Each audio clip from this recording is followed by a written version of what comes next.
സ്വാഗത പ്രസംഗത്തിൽ പറഞ്ഞു. ഞങ്ങൾ ഇന്നലെ SFI പ്രവർത്തകർക്ക് ഉൾപ്പെടെ വലിയ രീതിയിൽ പോലീസിന്റെ മർദ്ദനം ഉണ്ടായ തുടർന്ന് ഇന്നലെ യുവജന സംഘടനാ ഭാരവാഹികളുടെ യോഗം DYSP വിളിക്കുകയും അതിന്റെ ഭാഗമായിട്ട് DYSP ഓഫീസിൽ വെച്ച് DYFI യുവജന പ്രതിനിധികളോട് വളരെ മോശമായ രീതിയിലാണ് സംസാരിക്കുന്ന സ്ഥിതി ഉണ്ടായത്.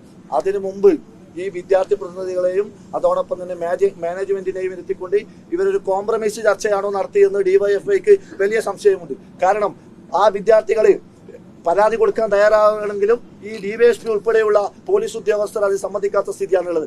അവസാനം നേരത്തെ ഗിനീഷ് പറഞ്ഞതുപോലെ അവരെ രക്ഷിതാക്കൾ ഇടപെട്ട് പരാതി കൊടുക്കാൻ പോയപ്പോൾ ഈ SHO ഈ CI ഓഫീസിൽ വെച്ചൊരു പോലീസുകാരൻ പറയുന്നതാണ്, വിദ്യാർത്ഥികളെ നിങ്ങൾ പരാതി കൊടുത്താൽ നിങ്ങൾക്ക് ആരും ബുദ്ധിമുട്ടുണ്ടാവില്ല നാളെ എന്ന്. ആരുടെ കാശ് വാങ്ങിയിട്ടാണ് ആ പോലീസ് ഉദ്യോഗസ്ഥർ അങ്ങനെ പറയുന്നത്? അതുകൊണ്ട് കാഞ്ഞങ്ങാട്ടെ പോലീസിനെ സംബന്ധിച്ചിട്ട് വലിയ പരാതി ഈ വിഷയവുമായി ബന്ധപ്പെട്ടുകൊണ്ട് DYFIക്ക് മുമ്പാകെ ഉയർന്നിട്ടുണ്ട്. ഞങ്ങളൊരു കാര്യം കൃത്യമായിട്ട് കാഞ്ഞങ്ങാട്ടെ DYSP ബാബു പെരിങ്ങോത്തോട് പറയാൻ ആഗ്രഹിക്കുകയാണ്.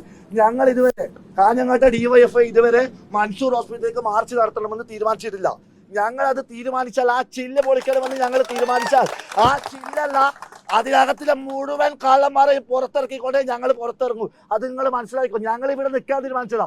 ഓർത്തു കാഞ്ഞങ്ങാട്ടെ DYSP എന്തായാലും സമീപനം SFI നേതാക്കന്മാരെ ഉൾപ്പെടെയല്ലേ നിങ്ങൾ ഇന്നലെ ക്രൂരമായി മർദ്ദിച്ചത്? അത് കേരളത്തിലെ ഇടതുപക്ഷ ഗവൺമെന്റിന്റെ സമീപനമാണോ? ഞങ്ങൾ ഒന്നും കൂടിയും പറയാൻ ആഗ്രഹിക്കുന്നത്, ഇനിയും ഞങ്ങളെ ഇവിടെ വരുത്തിയാൽ വലിയ വില കാഞ്ഞങ്ങാട്ടെ പോലീസ് കൊടുക്കേണ്ടി വരും എന്ന് മാത്രം പറഞ്ഞുകൊണ്ട് ഈ സമരം ഉദ്ഘാടനം ചെയ്യുന്നതിന് വേണ്ടി DYFIയുടെ ജില്ലാ സെക്രട്ടറി സഖാവ് രജീഷ് വെള്ളാട്ടിനെ ക്ഷണിക്കുന്നു. ഈ പ്രതിഷേധ സമരത്തിന്റെ അധ്യക്ഷൻ DYFI ബ്ലോക്ക് കമ്മിറ്റിയുടെ പ്രസിഡന്റ് സഖാവ് വിപിൻ ബല്ലത്ത്, ഈ സമരത്തിൽ പങ്കെടുക്കുന്ന DYFIയുടെ സംസ്ഥാന കമ്മിറ്റി അംഗം സഖാവ് K സബീഷ്, ഇവിടെ സ്വാഗതം പറഞ്ഞ DYFI ബ്ലോക്ക് സെക്രട്ടറി സഖാവ് V ഗിനീഷ് ഉൾപ്പെടെയുള്ള DYFIയുടെ നേതാക്കൾ, പ്രിയപ്പെട്ട യുവജന സഖാക്കളെ, സ്നേഹം നിറഞ്ഞ മാധ്യമപ്രവർത്തകരെ, പ്രിയപ്പെട്ടവരെ, DYFIയുടെ നേതൃത്വത്തിൽ ഈ DYSP ഓഫീസിന് മുന്നിലേക്ക് ഇത്തരമൊരു പ്രതിഷേധം സംഘടിപ്പിക്കാൻ ഇടയായ സാഹചര്യത്തെ സംബന്ധിച്ച് ഇവിടെ ബ്ലോക്ക് സെക്രട്ടറി സ്വാഗത പ്രസംഗത്തിലൂടെ സൂചിപ്പിക്കുകയുണ്ടായി. ഇക്കഴിഞ്ഞ 7-ാം തീയതിയാണ് വളരെ ദൗർഭാഗ്യകരമായൊരു സാഹചര്യം കാഞ്ഞങ്ങാട് മൻസൂർ ഹോസ്പിറ്റലുമായി ബന്ധപ്പെട്ടുകൊണ്ട് അവിടുത്തെ നഴ്സിംഗ് വിദ്യാർത്ഥിനി ആത്മഹത്യക്ക് ശ്രമിക്കുന്നൊരു സാഹചര്യം ഉണ്ടാകുന്നത്. അതിൻ്റെ തുടർച്ചയായി അവിടെ വിദ്യാർത്ഥികളുടെ നേതൃത്വത്തിൽ വലിയ പ്രതിഷേധം സ്വാഭാവികമായും ആ ക്യാമ്പസിൻ്റെ പുറത്ത് പൊട്ടിപ്പുറപ്പെടുകയാണ്.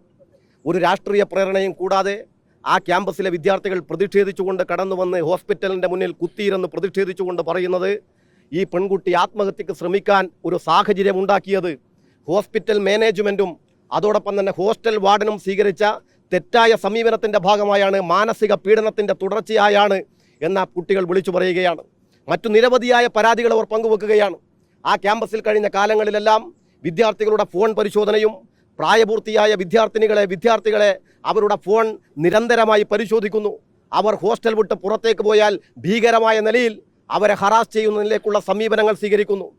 ആ കോളേജിൻ്റെ മാനേജർ ആ ക്യാമ്പസിലെ വിദ്യാർത്ഥിനികളെ വിളിച്ചു വരുത്തിക്കൊണ്ട് അവരോട് ബോഡി ഷെയ്മിംഗ് ഉണ്ടാക്കുന്ന നിലയിൽ അവരോട് സംസാരിക്കുന്നു, അത്തരം നിലപാടുകൾ സ്വീകരിക്കുന്നു. അങ്ങനെ കേരളത്തിൻ്റെ വിദ്യാഭ്യാസ രംഗത്തിന് അംഗീകരിക്കാൻ വേണ്ടി കഴിയാത്ത പൊതുവായ സമീപനം ഇവിടെ സ്വകാര്യ വിദ്യാഭ്യാസ സ്ഥാപനമായ കാഞ്ഞങ്ങാട് മൻസൂർ ഹോസ്പിറ്റൽ നഴ്സിംഗ് കോളേജുമായി ബന്ധപ്പെട്ടുകൊണ്ട് അതിൻ്റെ അധികൃതർ സ്വീകരിക്കുകയാണ്. സ്വാഭാവികമായും പ്രിയപ്പെട്ടവർ, ഒരു പെൺകുട്ടി ആത്മഹത്യക്ക് ശ്രമിച്ച് അതീവ ഗുരുതരാവസ്ഥയിൽ മംഗലാപുരത്തെ ആശുപത്രിയിൽ കഴിയുമ്പോൾ ഈ കേരളത്തിലെ പോലീസ്, പ്രത്യേകിച്ച് ഈ കാഞ്ഞങ്ങാട്ടെ പോലീസ് ഇതുമായി ബന്ധപ്പെട്ടുകൊണ്ട് സ്വീകരിക്കേണ്ട സമീപനം എന്താ? സ്വാഭാവികമായും ഇതുമായി ബന്ധപ്പെട്ടുകൊണ്ട് അന്വേഷണം നടത്താൻ വേണ്ടി തയ്യാറാകണ്ടേ? ആ ക്യാമ്പസിൽ വിദ്യാർത്ഥികൾ ഉയർത്തിയ പ്രതിഷേധത്തെ സംബന്ധിച്ചുകൊണ്ടുള്ള പരാതികൾ, ആ പരാതി കേട്ടുകൊണ്ട് സ്വമേധയാ കേസെടുത്ത് മുന്നോട്ട് പോകാൻ വേണ്ടി തയ്യാറാകണ്ടേ? എന്നാൽ അതിനു വിരുദ്ധമായ സമീപനം സ്വീകരിച്ചുകൊണ്ടാണ് കാഞ്ഞങ്ങാട്ടെ DYSPയുടെ നേതൃത്വത്തിൽ ഇവിടെ മുന്നോട്ട് പോകുന്നത്, ബാബു പെരിങ്ങത്തിന്റെ നേതൃത്വത്തിൽ മുന്നോട്ട് പോകുന്നത്. കേരളത്തിലെ പോലീസിന്റെ നയമെന്താണ്? ഇടതുപക്ഷ ജനാധിപത്യ മുന്നണി സർക്കാരിന്റെ നേതൃത്വത്തിലുള്ള കേരളത്തിലെ പോലീസ് ഇത്തരം കാര്യങ്ങളുമായി ബന്ധപ്പെട്ടുകൊണ്ട് വളരെ ജാഗ്രതയോടെ മുന്നോട്ട് പോകുന്ന പോലീസ് സംവിധാനമാണ്. കുറ്റക്കാർക്കെതിരായി ഏറ്റവും കർശനമായ നിലപാട് സ്വീകരിക്കുന്ന പോലീസ് സംവിധാനമാണ്. ഈ കഴിഞ്ഞ ചുരുങ്ങിയ നാളുകൾക്കിടയിൽ തന്നെ പുറത്തു വന്ന കുറ്റകൃത്യങ്ങളിൽ ഏറ്റവും മാതൃകാപരമായ നിലപാട് സ്വീകരിച്ചുകൊണ്ട് സമയബന്ധിതമായി പ്രോസിക്യൂഷൻ നടപടികൾ പൂർത്തീകരിച്ച പോലീസാണ് കേരളത്തിലെ പോലീസ്. എന്നാൽ ഇവിടെ ബാബു പെരിങ്ങത്തിന്റെ കച്ചവടം എന്താ?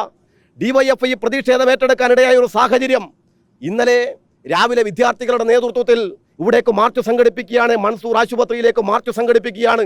സ്വാഭാവികമായും ഒരു ക്യാമ്പസിൽ വിദ്യാർത്ഥിനി ഒരു പ്രതിസന്ധി നേരിടുന്ന ഘട്ടത്തിൽ ഒരു വിദ്യാർത്ഥി സംഘടന, സാമൂഹ്യ പ്രതിബദ്ധതയുള്ള വിദ്യാർത്ഥികളോട് പ്രതിബദ്ധതയുള്ള ഒരു സംഘടന പ്രതിഷേധവുമായി കടന്നുപോകും. ആ പ്രതിഷേധത്തോട് ബാബു പെരിങ്ങത്തിന്റെ സമീപനം എന്തായിരുന്നു? ഞങ്ങളിവിടുത്തെ ഇപ്പോൾ ഞങ്ങൾ ഈ മാർച്ച് സംഘടിപ്പിച്ചുകൊണ്ട് കടന്നു വരുമ്പോൾ ഈ ബാരിക്കേഡിന് പുറത്തുള്ള എല്ലാ പോലീസുകാരെയും കുറ്റപ്പെടുത്തിക്കൊണ്ടല്ല ഞങ്ങൾ സംസാരിക്കുന്നത്. ഞങ്ങൾക്ക് അങ്ങനെ പോലീസുകാരോട് കടുത്ത എതിർപ്പോ വെറുപ്പോ സ്വീകരിച്ചുകൊണ്ട് മുന്നോട്ട് പോകുന്ന ഒരു സംഘടനയല്ല ഡിവൈഎഫ്ഐ. ഞങ്ങൾ ഇത്തരം കാര്യങ്ങളിൽ മെറിറ്റിനെ അടിസ്ഥാനപ്പെടുത്തിക്കൊണ്ടുള്ള നിലപാട് സ്വീകരിക്കുന്ന സംഘടനയാണ്.